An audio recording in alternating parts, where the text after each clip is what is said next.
ठीक है, कॉन्सेप्ट वही लीचिंग वाला ही है। अब इस इम्प्योर मेटल में क्या है, मेटल, और प्लस में क्या है, इम्प्यूरिटीज। ठीक है, तो हम एक कंटेनर लिए, उस कंटेनर में मेटल प्लस इम्प्यूरिटीज का जो मिक्सचर है, नहीं जिसको हम लोग ऐसे अलग नहीं कर पा रहे हैं, उसको हम लोग एक बर्तन में डाल दिए जिसमें एक स्पेशल रिएजेंट का सॉल्यूशन है। ठीक है, एक स्पेशल रिएजेंट है। अब इनके बीच में रिएक्शन हो रहा है। इस रिएक्शन के लिए नहीं आप slight amount of temperature supply किए, नहीं कुछ टेम्परेचर आप सप्लाई किए। अब ये जो रिएजेंट है वो सिर्फ मेटल के पार्टिकल के साथ रिएक्शन करता है, इम्प्यूरिटीज के पार्टिकल के साथ रिएक्शन नहीं करता है। और रिएक्शन करके ध्यान रखना है, ये हम लोगों का एक वोलेटाइल कंपाउंड का फॉर्मेशन करता है, वोलेटाइल कंपाउंड का फॉर्मेशन करता है। ठीक है, अब ये जो वोलेटाइल कंपाउंड है इसमें कौन प्रेजेंट रहता है, नहीं तो इसमें प्रेजेंट रहता है आपका मेटल, और प्लस में वो स्पेशल रिएजेंट।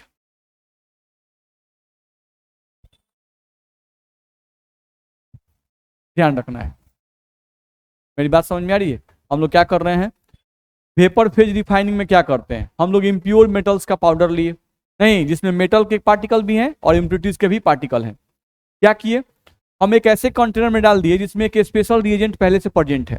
ठीक है, अब ये स्पेशल रिएजेंट किससे रिएक्शन कर रहा है, मेटल के पार्टिकल के साथ, इम्प्यूरिटीज के पार्टिकल के साथ रिएक्शन नहीं कर रहा है। नहीं तो रिएक्शन करके क्या बना रहा है, एक वोलेटाइल कंपाउंड। ये वोलेटाइल कंपाउंड अनस्टेबल होता है, ये वोलेटाइल कंपाउंड क्या होता है, अनस्टेबल होता है। अनस्टेबल वोलेटाइल कंपाउंड बना लेगा, यानी बहुत स्ट्रॉन्ग बॉन्ड नहीं बनेगा। नहीं, जो यहाँ पर स्पेशल रिएजेंट है वो ऐसा रिएजेंट चुन के डाला गया है कि वो रिएजेंट मेटल के पार्टिकल के साथ रिएक्शन करे लेकिन स्ट्रॉन्ग बॉन्ड नहीं बनाए, वीक बॉन्ड बनाए। नहीं, और ऐसा रिएजेंट लेना है कि वो इंप्यूरिटी से रिएक्शन नहीं करे। ठीक है, तो हम लोग का वोलेटाइल कंपाउंड बन गया, अनस्टेबल वोलेटाइल कंपाउंड बन गया, तो इसके कारण क्या होगा, इंप्यूरिटीज अलग हो जाएंगी, नहीं और आपका एक अलग से कंपाउंड, अलग आपका वोलेटाइल कंपाउंड अलग बन जाएगा। ठीक है, अब क्या करना है सेकेंड स्टेप में, तो ये जो वोलेटाइल कंपाउंड है, आपका जो वोलेटाइल कंपाउंड है, नहीं तो ये वोलेटाइल कंपाउंड क्या है, स्टेबल क्यों अनस्टेबल, अनस्टेबल है। अब इस वोलेटाइल कंपाउंड को आप क्या कीजिए, हाई टेम्परेचर सप्लाई कर दीजिए। इस वोलेटाइल कंपाउंड को थोड़ा सा हाई टेम्परेचर सप्लाई कीजिए, तो हाई टेम्परेचर सप्लाई करने पर ये क्या होता है, डिकम्पोज कर जाता है। क्या करता है, ये डिकम्पोज कर जाता है, ध्यान रखना ये टूट जाता है। ठीक है, और टूटने के बाद आपको ये प्योर मेटल सप्लाई करता है, प्योर मेटल सप्लाई करता है, और प्लस में ये स्पेशल रिएजेंट जो है आपका वो आपका अलग हो जाता है। आपका स्पेशल रिएजेंट साहब जो थे वो क्या हो गए, अलग हो गए। ठीक है, यानी कि वेपर फेज रिफाइनिंग के लिए क्या होना चाहिए, तो वेपर फेज रिफाइनिंग के लिए क्या कंडीशन है, तो कंडीशन ये है, नहीं कि जो आपका मेटल होना चाहिए, जो इम्प्योर मेटल है, उस इम्प्योर मेटल में जो मेटल के पार्टिकल्स हैं उनके पास कैपेबिलिटी होनी चाहिए कि वो वोलेटाइल कंपाउंड बना सकें। नहीं, पहला बात में आ रहा है, और वो वोलेटाइल कंपाउंड ज्यादा स्टेबल नहीं होना चाहिए, वो अनस्टेबल होना चाहिए, ताकि जब हम टेम्परेचर दें तो वो फिर से डिकम्पोज कर जाए, और डिकम्पोज करके प्योर मेटल और स्पेशल रिएजेंट क्या हो जाए, अलग हो जाए। मेरी बात समझ में आ रही है, नहीं तो ये कंडीशन है किसके लिए, वेपर फेज रिफाइनिंग के लिए। अब आपके पास एनसीईआरटी बुक है, उसको हम पढ़ रहे हैं, ध्यान से पढ़िएगा, हम लिख नहीं रहे पूरा पॉइंट। देखो, वेपर फेज रिफाइनिंग में दो कंडीशन लिखा हुआ है, पॉइंट नंबर 1 लिखा हुआ है, देखो, the metal should form A volatile compound with an available reagent, लिखा हुआ है। ठीक है, तो ये बात समझ में आ गई ना। चलो सेकेंड पॉइंट पढ़ो, the volatile compound should be easily decomposable so that the recovery is easy. नहीं, उसी बात को हम समझा दिए, वही पॉइंट यहां पर लिखा हुआ है। चलो अब समझते हैं। वेपर फेज रिफाइनिंग जो है ये दो तरह का होता है। हम लोग दूसरे पॉइंट पे आ जाए, ये कह रहा है कि वेपर फेज रिफाइनिंग जो है, ये वेपर फेज रिफाइनिंग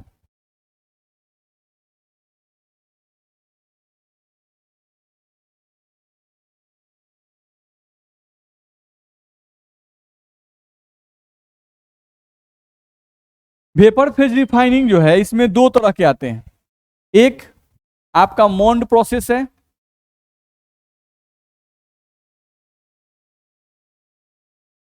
ध्यान रखना है, और एक है आपका वैन आर्कल मेथड।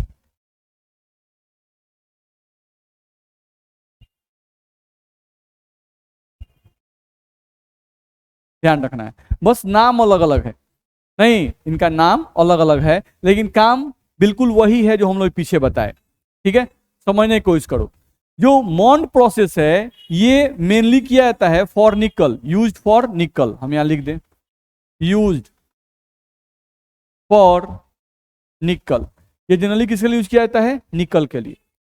वैन आर्कल मेथड जो है ये जनरली यूज किया जाता है टाइटेनियम और जिरकोनियम के प्यूरिफिकेशन के लिए, used for titanium and zirconium. ध्यान रखना, टाइटेनियम और जिरकोनियम जो है इनको प्यूरिफाई करने के लिए इसका यूज किया जाता है वैन आर्कल मेथड का। ठीक है, तो याद रखना होगा, काम वही है, काम में कोई फर्क नहीं है, बस अंतर क्या है कि ये यूज किया जाता है निकल के लिए, यानी मॉन्ड साहब ने इसको दिया था और इसको वैन आर्कल साहब ने दिया था, बस मेरा है। ठीक है, इसलिए उनके नाम के आधार पर ये नाम अलग अलग हो गया। करता क्या है इसमें, ध्यान रखो, इसमें तुम रिएक्शन देखोगे तो निकल जो कि सॉलिड फॉर्म में है और ये इम्प्योर निकल है। कैसा निकल है? ये इम्प्योर निकल है। और इस इम्प्योर निकल का रिएक्शन 4CO से करवाया, नहीं जब 4CO से इसका रिएक्शन करवाते हैं तो ध्यान रखना है यहां जो कार्बन मोनोऑक्साइड है ये कार्बन मोनोऑक्साइड सिर्फ निकल के पार्टिकल के साथ रिएक्शन करता है। किससे रिएक्शन करता है? निकल के पार्टिकल के साथ, इंप्यूरिटी के साथ रिएक्शन नहीं करता है। और ये बनाता है हम लोग को एक volatile compound, unstable volatile compound NiCO का होल 4, ये कंपाउंड हम लोग का बनता है। अब यहां ये जो रिएक्शन होता है वो लो टेम्परेचर पे होता है, नहीं ये रिएक्शन क्या होता है? लो टेम्परेचर पे होता है, ध्यान रखना है। ठीक है, तो टेम्परेचर दिया होगा शायद 350 से 370 केल्विन के आसपास में होता है, वही 330 से 350, तो लगभग हम लोग यहाँ पे मान लो 350 केल्विन के आसपास में मान लेते हैं।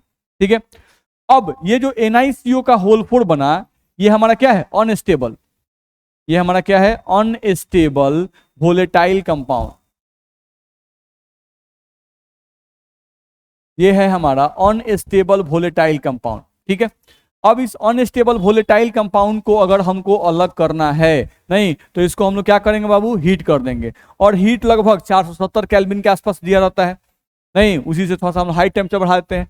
जब टेम्परेचर बढ़ाते हैं तो निकल अलग हो जाता है और कार्बन मोनोऑक्साइड क्या होता है? अलग हो जाता है। तो यहाँ से आपका बन जाता है निकल सॉलिड हो गया और प्लस में 4CO कार्बन मोनोऑक्साइड अलग हो गया। अब यहाँ पर जो निकल है वो किस फॉर्म में है? प्योर फॉर्म में। कॉन्सेप्ट समझ में आया? वेपर फेज रिफाइनिंग में कुछ है नहीं, बस में रहे। उसका मेन कॉन्सेप्ट है क्या है कि हमको इम्प्योर मेटल लेना है, उस इम्प्योर मेटल को एक ऐसे कंटेनर में डालना है जिसमें पहले से एक रिएजेंट प्रेजेंट है। नहीं, उस रिएजेंट की खासियत क्या है कि वो मेटल के पार्टिकल के साथ रिएक्शन करता है, इम्प्योरिटीज के साथ रिएक्शन नहीं करता है, नहीं, और रिएक्शन करके एक अनस्टेबल वोलेटाइल कंपाउंड बनाता है। उस अनस्टेबल वोलेटाइल कंपाउंड को जब हम हाई टेम्परेचर पे हीट करते हैं तो प्योर मेटल अलग हो जाता है और आपका जो स्पेशल रिएजेंट है वो क्या होता है? अलग हो जाता है। बोलो दिक्कत है? बना सकते हैं ना? नहीं, तो यहाँ से आपका निकल सॉलिड बर्तन में रह जाएगा और कार्बन मोनोऑक्साइड तो गैस है तो ये बर्तन से क्या होगा? बाहर निकल जाएगा और बर्तन में सिर्फ क्या बच जाएगा? निकल बच जाएगा। तो ये आपका है। अब वैन आर्कल मेथड जो है इसमें टाइटेनियम या जिरकोनियम को ले सकते हो, तो इसके लिए जो रिएजेंट यूज करते हैं वो कौन यूज करते हैं? आयोडीन। नहीं, वैन आर्कल मेथड में अगर देखें हम लोग, वैन आर्कल मेथड, तो वैन आर्कल मेथड में अगर देखा जाए तो इसमें क्या होता है हम लोग का? इसमें अगर ध्यान दें तो इसमें हम लोग क्या होता है, ध्यान समझो, तो इसमें हम लोग क्या लिए? टाइटेनियम, और टाइटेनियम का रिएक्शन 2I2 के साथ कराया गया।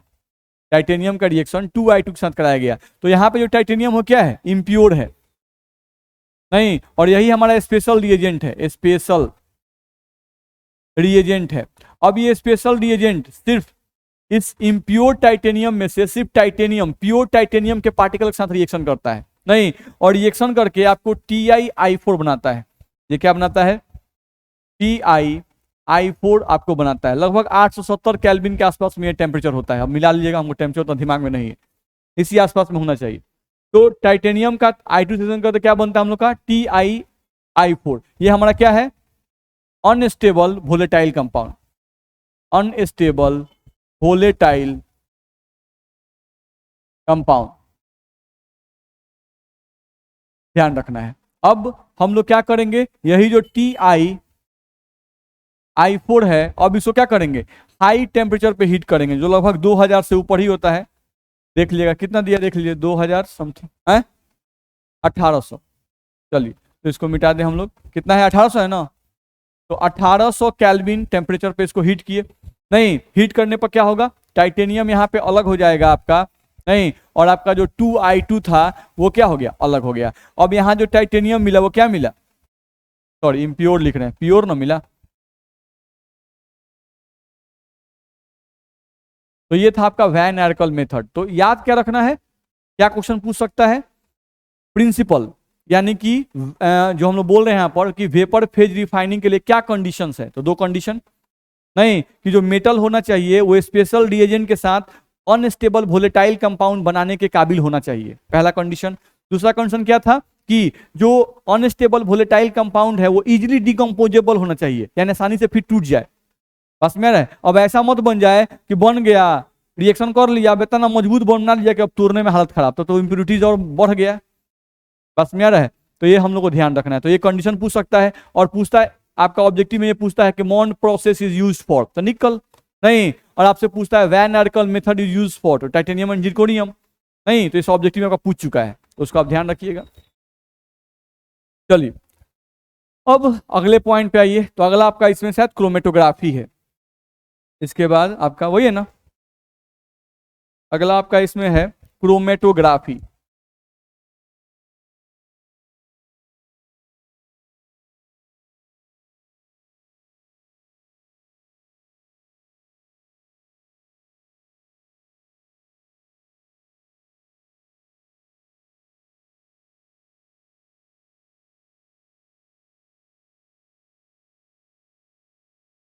समझा जाए, अब क्रोमेटोग्राफी जो है ये क्या है, नहीं, इसमें हम लोग कैसे अलग करते हैं इम्प्यूरिटीज को और मेटल के पार्टिकल को कैसे अलग करते हैं वो समझने की कोशिश किया जाए। देखो तो हम लोग को यहाँ से बताया जा रहा है कि जैसे पहले हम नॉर्मल एक एग्जाम्पल समझ के देखते हैं, पहले एक हम लोग नॉर्मल एग्जाम्पल से समझ के देखते हैं।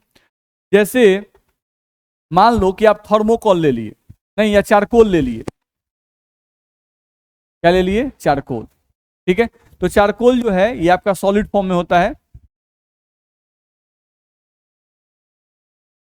ये आपका सॉलिड स्टेट में है, ठीक है। अब हम यहां पर एक मिक्सचर लेते हैं, ए मिक्सचर ऑफ गैसेस, मान लो गैसेस का हम मिक्सचर लेते हैं, ठीक। अब गैसेस का मिक्सचर लेते हैं और इस मिक्सचर में मान लेते हैं कि हमारे पास तुम्हारा है CH4 गैस, नहीं, इस मिक्सचर में मान लेते हैं कि हमारे पास है CO2 गैस, और मान लेते हैं कि इस मिक्सचर में प्लस नहीं, इस मिक्सचर में हमारे पास है O2 गैस। कितने गैस हैं, 3 गैस हैं, ठीक है। इसका कॉन्सेप्ट समझना है, बहुत आसान सा चीज है, बस कॉन्सेप्ट पर केयर करो। हम लोग एक चारकोल ले लिए जो कि सॉलिड स्टेट में है, नहीं, और एक गैस का मिक्सचर है CH4 CO2 और O2। अब हमको क्या करना है, हमको क्या करना है कि CH4 CO2 और O2 तीनों अलग अलग हो जाएं, तीनों क्या हो जाएं, अलग अलग हो जाएं, क्योंकि आपको गैस दिया गया, नहीं, आपको गैस का मिक्सचर दिया गया कि देखो बाबू इस बर्तन में मिक्सचर है गैसेस का जिसमें 3 गैसेज हैं, नहीं, अब इन तीनों को अलग अलग कर दो, नहीं, यानी CH4 अलग हो जाए, CO2 अलग हो जाए, और O2 क्या हो जाए, अलग हो जाए। हम एक जस्ट एग्जांपल बता रहे हैं, ठीक है। अब क्या होगा कि हमको अलग करना है, तो हम क्या कर रहे हैं, ध्यान समझो। हम यहां से एक बर्तन लिए, ये हमारा बर्तन हो गया, नहीं, और इस बर्तन में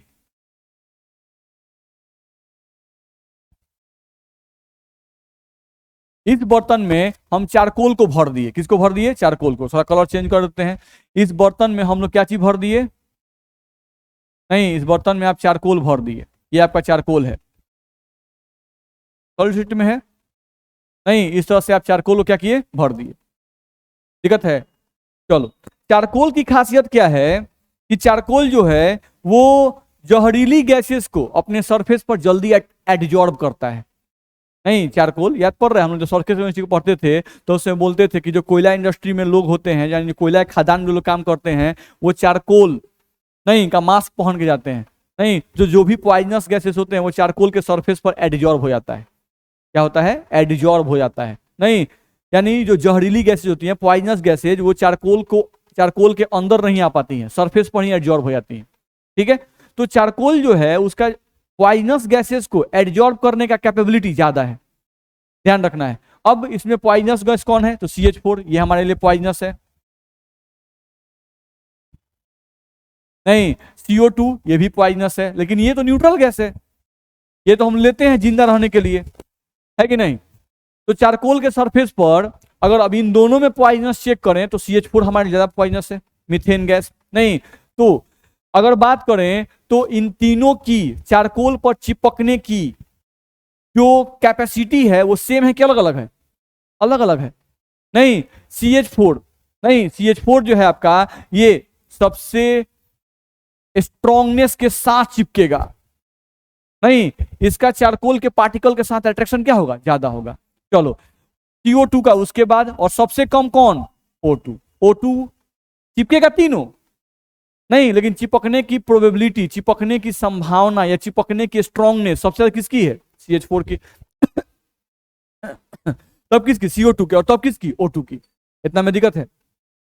अब हम लोग क्या किए, नहीं कि CH4, CO2 और O2 जो है, नहीं इसको हम लोग क्या किए कि इसमें से फ्लो करवाए, इस बर्तन में यहां से हम लोग इसको फ्लो करवाए गैस को। और इस गैस में क्या है? तीनों है। इस गैस में क्या है? तीनों है। ठीक है, और ये क्या है? चारकोल। जो ग्रीन वाला है ये हमारा क्या है? चारकोल। ध्यान रखना है।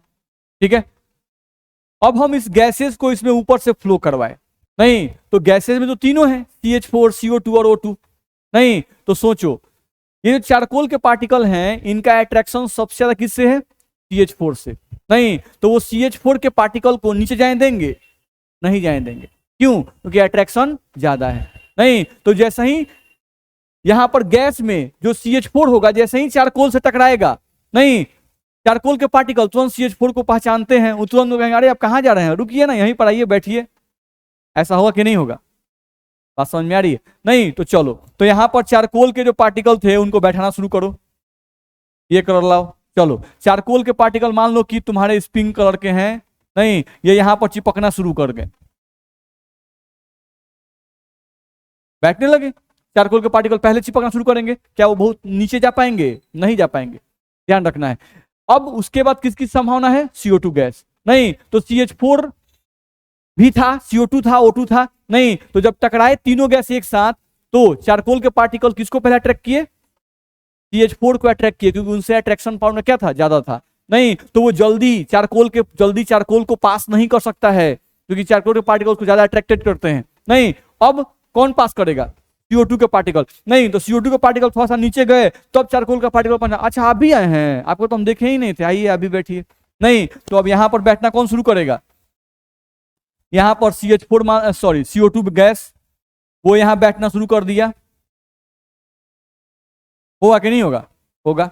नहीं, अब उसके बाद O2 गैस का जो था वो अट्रैक्शन सबसे कम था। नहीं, तो O2 जो है ऊपर से उसको नीचे आने में टाइम लगेगा? नहीं, क्योंकि अट्रैक्शन कम था, तो उसको कोई पहचान नहीं रहा था, वो जा रहा है, सबको देख रहा है कि हमको भी कोई बोले बैठने के लिए, लेकिन कोई बोल नहीं रहा है, वो अपना धीरे धीरे बह रहा है। नहीं, क्योंकि चारकोल के पार्टिकल किसके साथ बिजी हैं? CH4 के साथ, फिर नीचे वाले CO2 के साथ। नहीं, O2 देख रहा है कोई तो बोले, नहीं लेकिन कोई नहीं बोल रहा है। CH4 खत्म हो गया तो लोग का ध्यान किस पर गया? CO2 पर गया। जब CO2 खत्म हो गया तब कुछ लोग का ध्यान गया कि अच्छा O2 आप भी हैं का? अच्छा आइए आप भी बैठिए। नहीं, तो O2 साहब जो हैं, जब तक लोग ध्यान दिया तब तक O2 साहब कहां चले गए थे? नीचे आ गए थे। पास में आया? तो यहां पर कौन है? यहां पर कौन है? और यहां पर कौन है? अलग हुए कि नहीं हुए? पास में आ रहा है? तो ये क्रोमेटोग्राफी है। ये क्या है? क्रोमेटोग्राफी है। तो क्रोमेटोग्राफी का कॉन्सेप्ट क्या है? क्रोमेटोग्राफी कॉन्सेप्ट का होता है, इसका प्रिंसिपल क्या है? इसका प्रिंसिपल ये है कि एक मिक्सचर में अगर बहुत सारे पार्टिकल्स हैं, नहीं तो उन सभी पार्टिकल्स के सॉलिड सरफेस पर एडजॉर्प्शन की जो स्ट्रांगनेस है, जो कैपेसिटी है, वो अलग अलग होती है।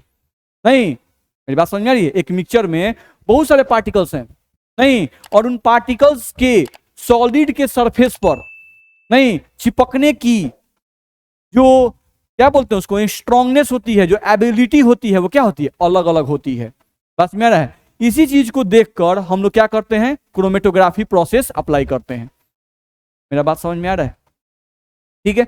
अब इसमें हम लोग को बताया जाता है कि क्रोमेटोग्राफी प्रोसेस जो होता है इसमें दो फेज होते हैं, नहीं, एक कहा जाता है स्टेशनरी फेज, ध्यान समझना है।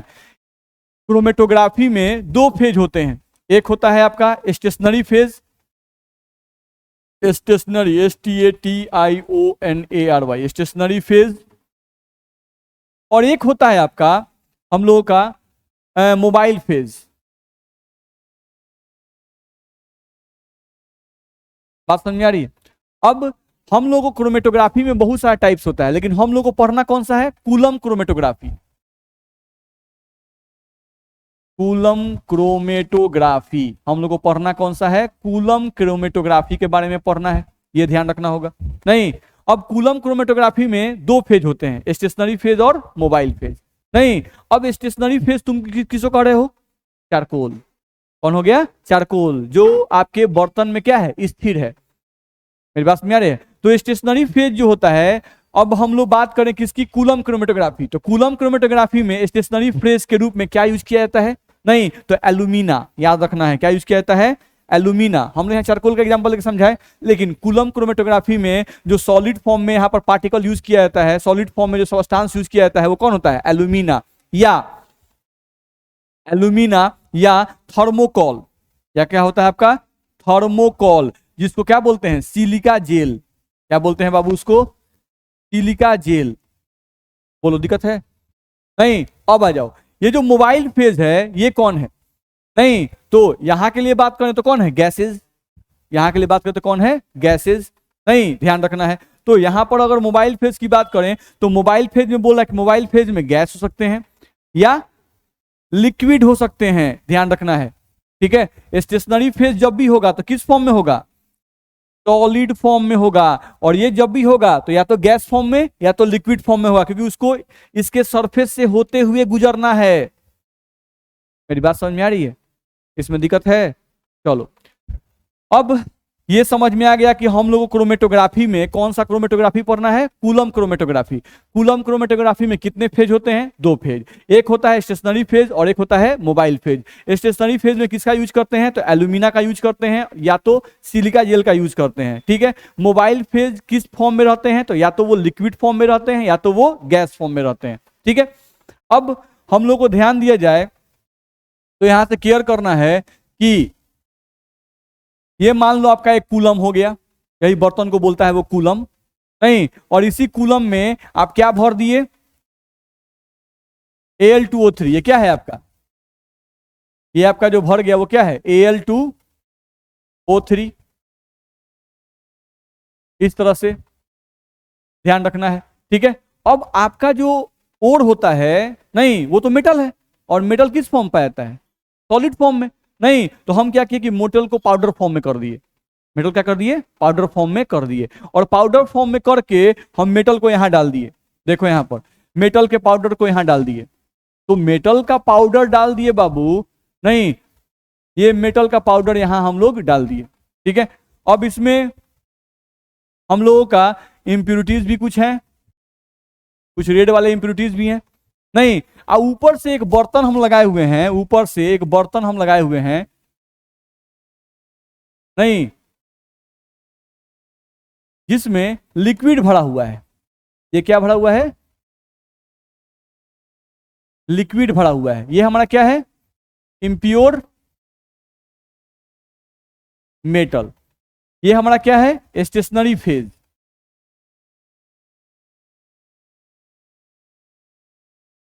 ये हमारा क्या है, मोबाइल फेज। ध्यान रखना है। ठीक। ये जो लिक्विड हम ऊपर लिए हुआ हमारा क्या है, मोबाइल फेज। अब क्या करेंगे, हम धीरे धीरे इसमें से लिक्विड गिराएंगे, नहीं, वो लिक्विड आएगा और इसके साथ मिक्स करेगा, और मिक्स करके धीरे धीरे इसको नीचे की ओर ले जाएगा। ले जाएगा कि नहीं ले जाएगा, ले जाएगा, क्योंकि आपके रोड पाउडर है, नहीं, तो पाउडर इसके साथ मिक्स करेगा। अब ये लिक्विड जैसे जैसे नीचे जाएगा तो उस लिक्विड के साथ ये लोग जो हैं ये लोग भी नीचे जाएंगे कि नहीं जाएंगे? जाएंगे। मेरी बात समझ में आ रही है? अब हम लोग क्या समझ रहे हैं कि अच्छा ये नीचे की तरफ आ रहा है, नहीं, अब हम समझ रहे हैं, मान लेते हैं इसमें किसी का भी एडजॉर्प्शन प्रॉपर्टी ज्यादा हो सकता है। नहीं, हो सकता है ये जो येलो पार्टिकल हम बनाए हैं, नहीं, इसका किसके साथ, एल्यूमिना के साथ एडजॉर्प्शन ज्यादा हो, नहीं, और जो रेड पार्टिकल है उसका एडजॉर्प्शन क्या होगा, कम हो। तो जिसका एडजॉर्प्शन ज्यादा होगा बाबू वो ऊपर ही चिपक के रह जाएगा, और जिसका एडजॉर्प्शन प्रॉपर्टी कम होगा यानी जिसका अट्रैक्शन कम होगा वो थोड़ा नीचे के चिपकेगा। नहीं, हो सकता है कि रेड वाले का हो तो रेड वाला ऊपर चिपक जाएगा और येलो वाला कहाँ आ जाएगा, नीचे आ जाएगा। आया कि नहीं आएगा? बस में आ रहा है? नहीं, तो वही बात तो हम लोग मान लेते हैं कि यहाँ पर जो अट्रैक्शन है हम लोग यहाँ मान लेते हैं कि ये जो येलो वाला है उसको ए मान लेते हैं, नहीं, और जो रेड वाला है उसको हम लोग क्या मान लेते हैं, बी मान लेते हैं। और हम यहाँ पे मान लेते हैं कि ए का अट्रैक्शन ज्यादा है और बी का अट्रैक्शन कम है। नहीं, तो बताओ ऊपर कौन रह जाएगा, ए, यानी ऊपर कौन रह जाएगा, येलो वाला कि रेड वाला? येलो वाला पार्टिकल जो है वो ऊपर ही रह जाएगा, इसको नीचे जाने नहीं देंगे पार्टिकल, क्योंकि अट्रैक्शन क्या है, ज्यादा है। एल्यूमिना के साथ जो येलो वाले पार्टिकल है उनका अट्रैक्शन ज्यादा है तो वो ऊपर ही चिपक रह जाएगा, वो जल्दी जल्दी नीचे नहीं पार कर पाएगा। नहीं पार कर पाएगा क्या, नहीं कर पाएगा। अब नीचे कौन आएंगे, रेड वाले पार्टिकल, तो रेड वाले पार्टिकल नीचे आके चिपकना शुरू करेंगे, ध्यान रखना है। नहीं, जब तक एल्यूमिना का ध्यान पीले वाले पार्टिकल पर रहेगा, जब तक एल्यूमिना का ध्यान येलो पार्टिकल पर रहेगा तब तक क्या वो रेड पार्टिकल को एब्जॉर्ब करेगा, नहीं, वो तो अपना सब बिजी है, ऊपर सब पार्टिकल बिजी है कि चुन चुन के उनको पहले एब्जॉर्ब किया जाए, नहीं, क्योंकि उनसे अट्रैक्शन क्या है, ज्यादा है।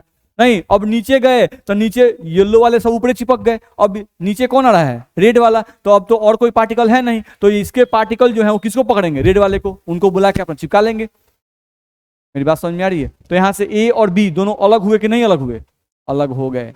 नहीं, तो ये प्रोसेस ही क्या है, क्रोमेटोग्राफी है, कूलम क्रोमेटोग्राफी इसको कहते हैं। इस बात में कोई दिक्कत है? नहीं। अब कूलम क्रोमेटोग्राफी जो है जनरली किसके लिए यूज किया जाता है, सवाल ये है।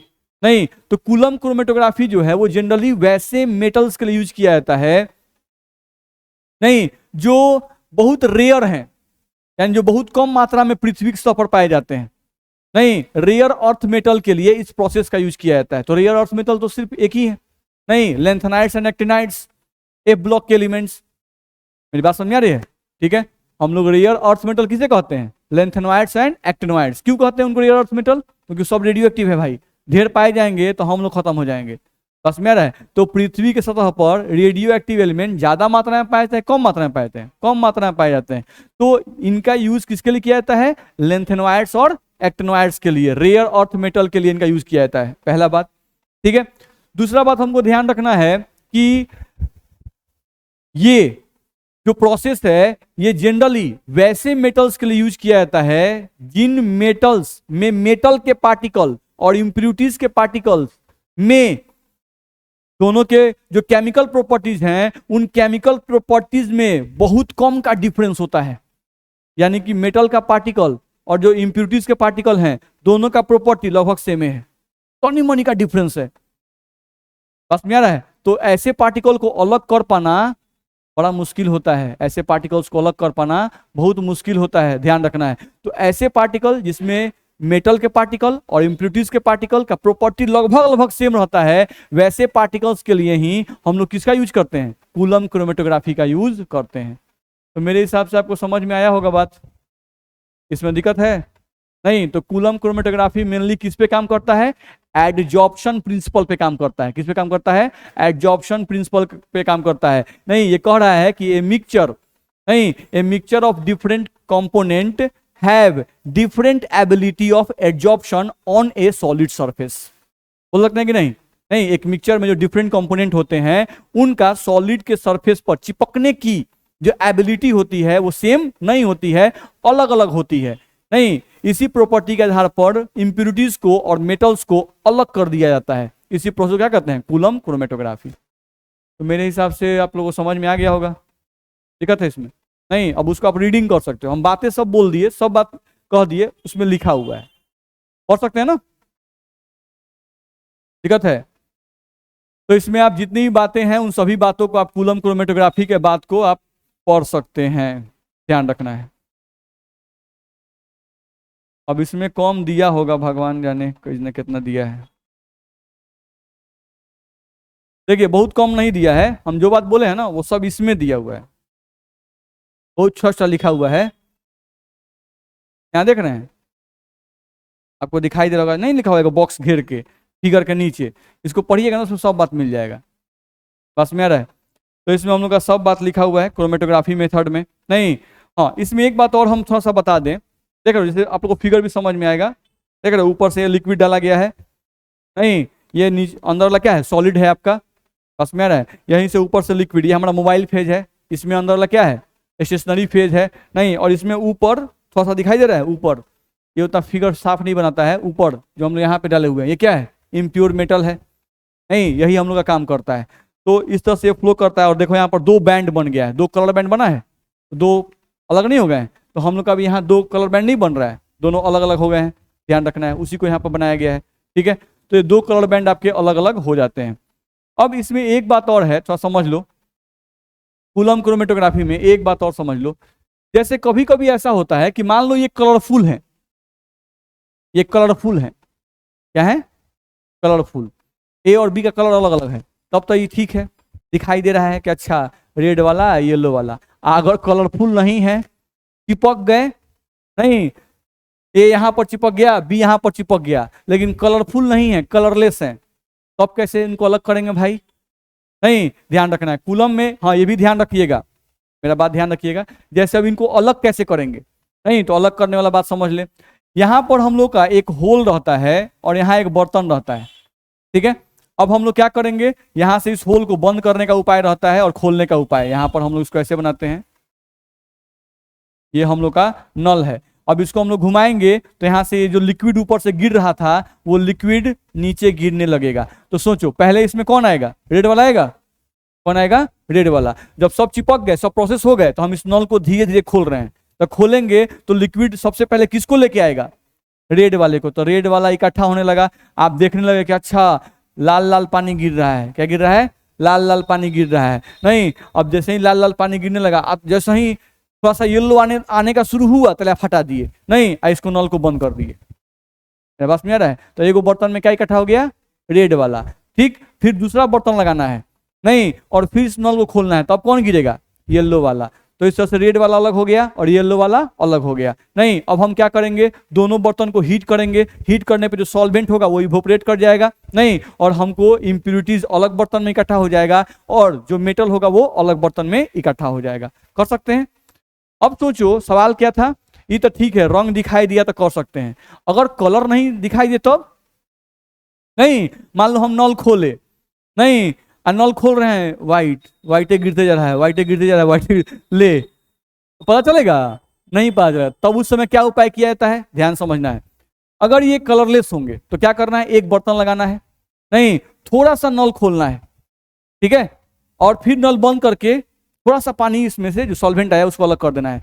ऐसा ही 20-25 बर्तन रखना है, नहीं, और थोड़ा थोड़ा थोड़ा थोड़ा निकाल निकाल के जब तक पानी खत्म नहीं हो जा रहा है उसको 20-25 बर्तन में क्या करना है, इकट्ठा कर दिए, ठीक है। अब हम लोग क्या किए, नहीं जो 20-25 बर्तन था उस 20-25 बर्तन को, नहीं अब 2-3 गो बर्तन उठाए, नहीं 3 गो को हीट करना शुरू किए। तो देख रहे हैं क्या, थर्मामीटर सब में लगा दिए, सबको हीट करना शुरू किए, ठीक है, थर्मामीटर सब में लगा दिए। तो देख रहे हैं का, अच्छा जो पहिल का बर्तन है उसका बॉइलिंग पॉइंट लिक्विड का, और जो तीसरा का बर्तन है लिक्विड का बॉइलिंग पॉइंट, और जो चौथा बर्तन है लिक्विड का बॉइलिंग पॉइंट, सबका सेम आ रहा है। नहीं, अच्छा इसका मतलब पहला, चौथा, तीसरा, ये जो तीनों लिक्विड है वो सेम प्रॉपर्टी का है, तो उन तीनों को इकट्ठा कीजिए, मिला दीजिए। नहीं, कुछ बर्तन ऐसे मिल रहे हैं जिनका बॉइलिंग पॉइंट क्या आ रहा है, ज्यादा आ रहा है, नहीं तो लगेगा अच्छा ये ज्यादा टेम्परेचर पे मेल्ट कर रहा है, काहे भाई, नहीं अच्छा इसका जरूर प्रॉपर्टी अलग है, नहीं तो उसको हम लोग अलग बर्तन में इकट्ठा करते जाएंगे। तो इस तरह से करते करते क्या हो जाएंगे, हम लोग के अलग अलग हो जाएंगे, नहीं हो जाएंगे। तो ये भी एक तरीका होता है। तो by physical method and by chemical method भी यूज करके आप चाहें तो इम्प्यूरिटीज को और मेटल के पार्टिकल को अलग कर सकते हैं, लेकिन इसमें मेहनत ज्यादा लगता है अगर कलरलेस रहेंगे तो। नहीं, अगर कलरफुल है तब तो बहुत आसान है। समझ में आया। तो यहाँ से आपका मेटलर्जी खत्म हो गया, ध्यान रखना है। अब कल से हम लोग स्टार्ट करेंगे आपका कॉम्प्लेक्स कंपाउंड।